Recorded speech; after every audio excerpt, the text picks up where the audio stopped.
طبعا الاستعدادات النهائيه بالنسبه لنا بعد ما جينا من السفر كان في تدريبات يوميه. الحمد لله رب العالمين، يعني كان في بعض الاصابات الخفيفه زي شيكابالا زي عمرو زكي، الحمد لله بقوا كويسين وجاهزين ان شاء الله. احنا كجهاز بين صفقات جديده وقديمه، انما احنا الحمد لله في المعسكر في النمسا دخلنا في بوتقه فريق واحد، الحمد لله كان في انسجام عالي جدا. النتائج ما بنبصش فيها خصوصا المباريات الوديه، احنا المهم ان احنا استفدنا فنيا، استفدنا بدنيا من المعسكر.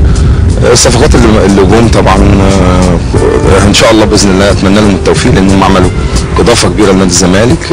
احنا صفقاتنا السنه دي مميزه ان احنا في احتياجات المراكز، يعني مش واخدين يعني زياده عن حاجتنا، الحمد لله رب العالمين.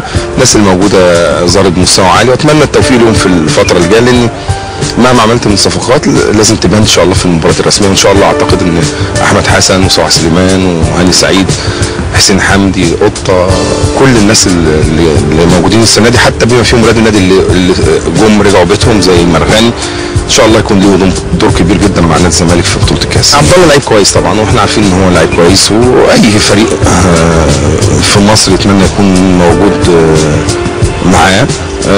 احنا كنادي الزمالك عبد الله لو كان موجود اهلا وسهلا، بس كان في شرط ان هو اللي عايزنا احنا بنعوزه.